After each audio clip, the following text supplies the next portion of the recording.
Hey, this is Lonnie Silva, and this is Talking About Rock.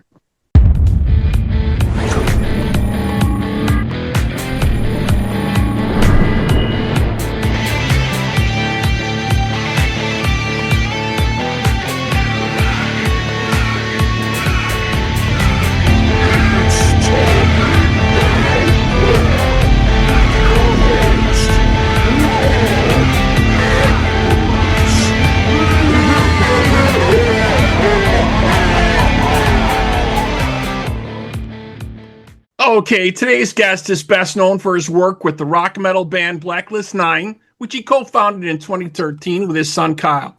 He has long been a respected force in the hard rock and metal community. Joining us now, let's welcome Lonnie Silva. Lonnie, how are you? I'm doing good, man. Thank you so much for having me aboard. I appreciate it. Oh yeah, definitely. So this new album here, Silva, is both a tribute and kind of like a rebirth all in one, they're saying. Yeah, that's the best way to put it, definitely. And so you've got some veteran metal people on here with you. You got CJ Pierce from Drowning Pool, Stacey David Blades from LA Guns, and this is produced by Shawn McGhee, and he's worked with Five Finger Death Punch and Disturbed. Some great folks you got on here, man. Tell us some more about this.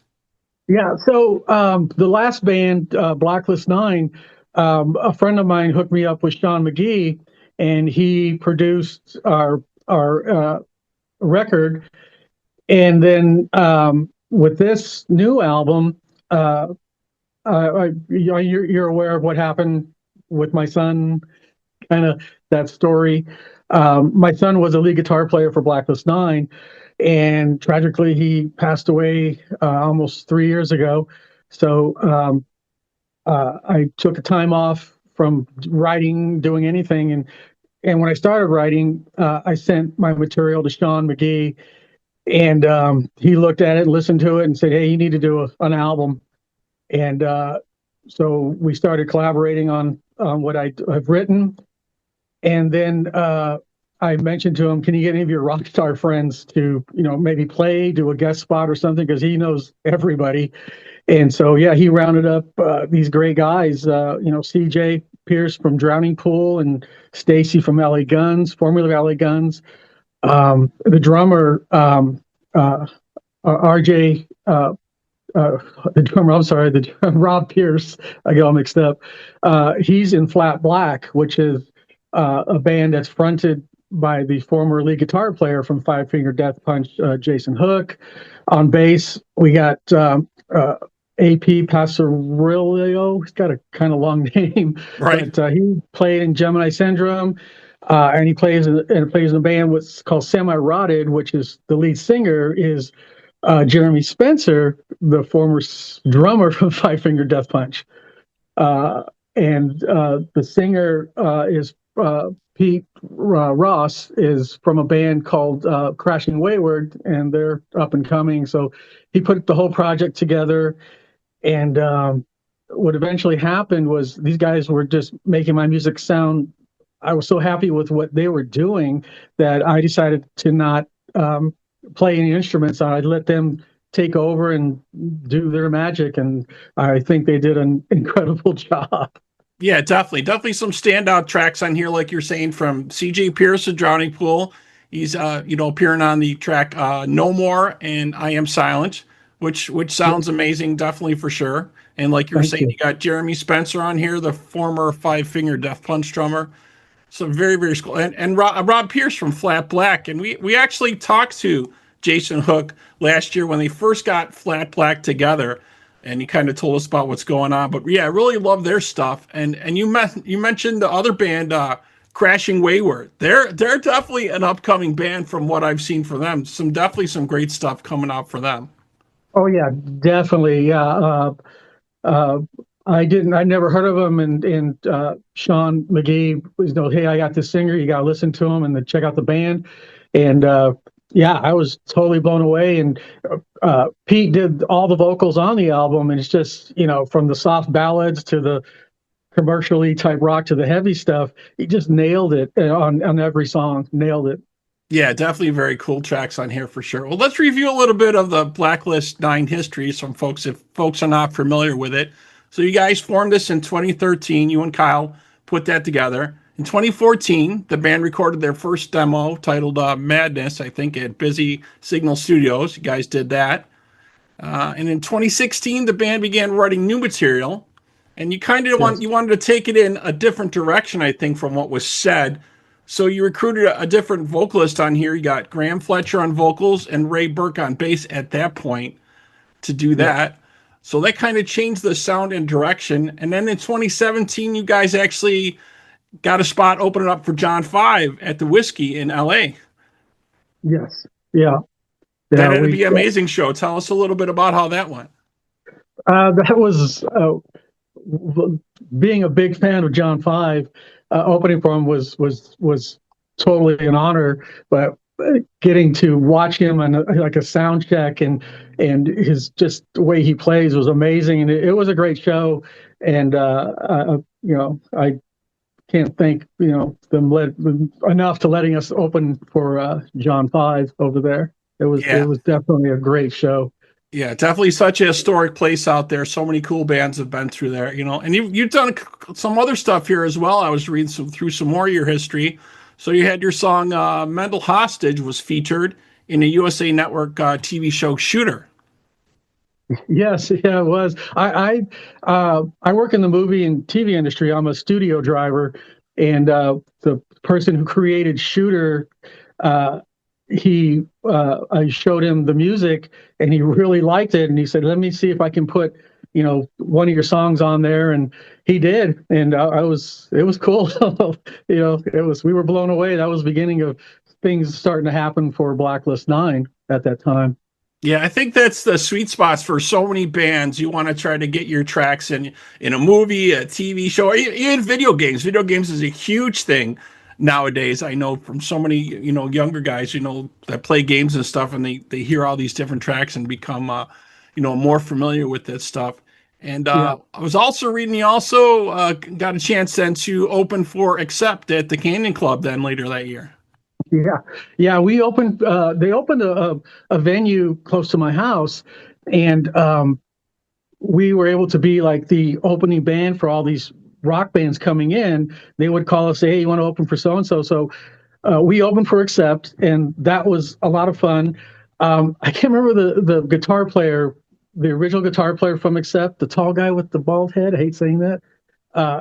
Anyways, he, when we were done tearing down our equipment outside, he came over and asked who's the drummer. And I said, hey, that was me, and he's like, oh, he goes, I love you guys. I think you're talking about Wolf Hoffman, right? Yeah, there you go. Yeah, Wolf Hoffman. And the song Madness has a bell that's pretty prominent in the song, and he came over and said, that song with the bell, goes, I thought it was a dinner bell. I kept looking for food. I was looking around looking, who's bringing the food? But he did like us. He complimented us, and that was great. That was great. And that same venue, we opened for Lita Ford. We opened for Quiet Riot when great Frankie Banali was still with them. We opened, who else? Quiet Riot, Accept. Oh, Vince Neil. We opened for Vince Neil when he was doing his solo stuff, and it's great opening for these bands. And what's great for Blacklist 9 was getting the compliments from these guys that they liked what we were doing, and then they were really impressed with the father-son thing. They were impressed that that's your kid up there. That's great. That is really cool. Right, because that's something they probably always were like, oh, I wish I could have had that, or had someone, from my family in there doing stuff with me or doing that. And that's amazing when I hear that from some of these opening bands, and they're playing with these, more well-known artists, and then they treat them so well. That's so good to hear, because sometimes that's really not the case, right? Oh, yeah. And back in the day, that really wasn't. Maybe in the 80s, maybe you didn't get a sound check, or you got you got a super small chunk of the stage, or maybe they even said, oh, you guys don't get any lights, or right, you didn't run into any of that. It doesn't sound like. Oh yeah, no, that I've seen that firsthand opening for back in the day when in on the Sunset Strip when you had the Whiskey Rocks, you had Gazzari's, you had the Troubadour. We played all those venues, and we would open up for the local headliner, and we got no room. My drums had to be set up on the side of the stage, not in the middle, and we got a crappy sound check. No, it's yeah, that's how it was. Yeah, that's brutal. And I've seen it too, like where like you're trying to get the other band's like setting up their stuff as you're still performing or stuff like that, and it just takes away from the show if you Oh don't. yeah. Sometimes you have to do that, right? You don't have the room. They don't have the room if it's a small stage. But yeah, that was definitely the glory days with especially Gazzari's back in the day, right? That was another super club back there. Yeah, I mean, the Gazzari's, the whole strip back in the '80s. That's my time. We would see. I would go see Poison, Motley Crue, all these bands that hadn't made it yet, but they were the big draws in Hollywood. And Rat. I saw so many people, so many bands that now are did very well. I wish I was in one of those bands or one of my bands took off like how they did. So yeah, there was so it was much a great time. competition back then. And the competition was kind of weird. It was before all this internet and streaming and Facebook, and it was all about flyers, right? And I read a lot of stories about Poison. They would go out real late at night and they would repaper everything with their flyers and take everybody else's flyers down. Yeah, exactly. No, it was true. I saw that, and their flyers were in fluorescent colors, so you couldn't miss them. Everybody else was doing just a black and white flyer with the band picture. Poison was putting fluorescent green, pink, all these bright colors, and just blasting everywhere. They're putting stuff up, and you notice Poison big time. Yeah, right. He was definitely great at that. Bret Michaels doing that, Yeah. and Oh, obviously yeah. the other standout, one you mentioned there, Motley Crue, just a huge standout band back in the day. Just kind of let the strip on fire, basically. Oh yeah, yeah. I saw there was a magazine here in Los Angeles called BAM, and it was mostly intended for local bands to advertise, and they would do interviews of local bands. But you would see where the bands are playing, and there'd be full page ads of the bands, whatever. And this one of Motley Crue showed up. I'm like, who are these guys? And so I went to see them, and yeah, I was hooked. And at that time, I had short hair like I have now, but once I saw Motley Crue, I grew my hair out like Nikki Sixx, and I went that whole direction. I think Nicky used to light himself on fire back in the day on those Yeah, shows yeah, too. yeah. He did. Yeah, he lit himself on fire. For being a band, upcoming band, and headlining these venues here. There were 500 seat venues, certain places.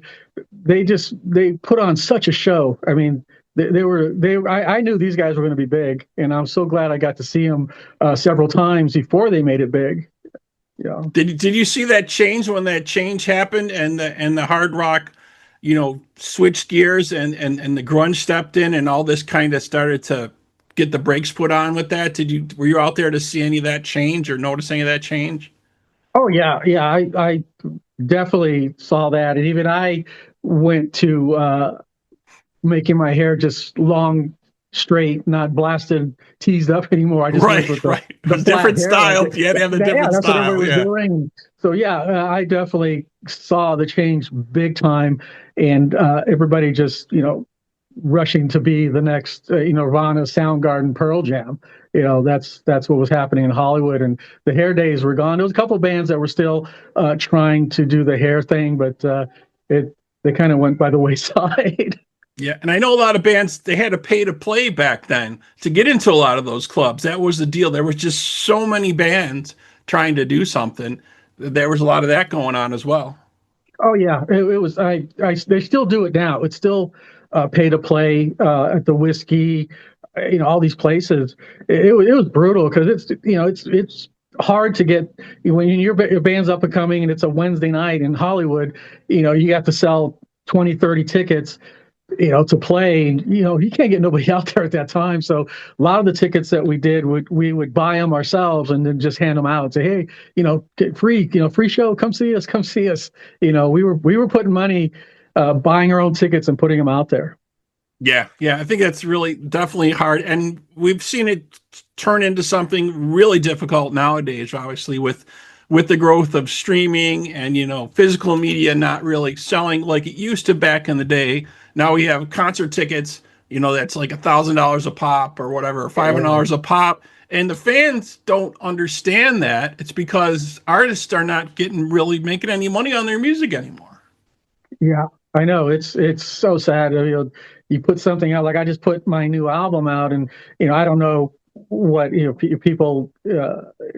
It's been out, so they can go to Spotify and download it, or whatever, wherever it's at, they can get it for free, and that's kind of hard, and thinking that that's how things are now. The only thing to make your money is to go on tour and sell your merchandise. That's the only way you're going to make money. Yeah, yeah, and I've even seen that kind of get tapped into where certain venues they want to have like a cut of some of these bands' merch, right? And that's like again, that's like some of the only ways that people are making money. I had a previous interview before this, and they're selling great merch at their shows, but some of these places now they get a cut of that. Yeah, yeah, I've heard, I have actually heard that they the venues now want percentage of the sales, of merchandise sales, and that's just wrong. They're making the money on the on the ticket sales, and the venue itself, the building, the alcohol and the food and everything, and they still want more money. It's sad. Yeah, it's just definitely so hard for musicians, definitely. So, as this album's already out, are you working on the next project or new music, or what are your thoughts moving forward? Well, I want to see what this album does. We're still going to push it some more out there, and with the new video coming out next week and stuff, see how it does. I've already written. I'm honest. I'm totally 100% honest here. I have about 80 songs of lyrics and written already, and I have about 30 songs music ready that I can put together, and I really would like to do another record, because I really like this new stuff I have. It's once again, it's in the same style of this album, but I just love this new material that I'm writing, and hopefully work with Shawn McGhee again, and bring out some players to play on it. But on this album, on this next record, I want to play drums on it, and rhythm guitar, maybe even the bass on a couple of tracks, and then let the other guys just put their magic on it. Yeah, definitely did a great job with this. So we definitely look forward to what you got going on next. Very, very cool. Great, thank you. I appreciate that. Yeah, well, thank you so much for joining us today, man. Really appreciate it. Oh, thank you, Robert. Good. Thank you for having me aboard. I appreciate it. You have no idea. Yep. So the new album Silva is out now, and you can check out the video for Try. There'll be a link for that in our Hall of Video at talkingboutrock.com. All right. So that wraps up this episode of Talking About Rock. Thanks to my guest today, Lonnie Silva, and to our audience. We hope you're doing your part by keeping the torch alive and supporting live music wherever you are. Lonnie, again, thanks, man. Thank you. Appreciate it.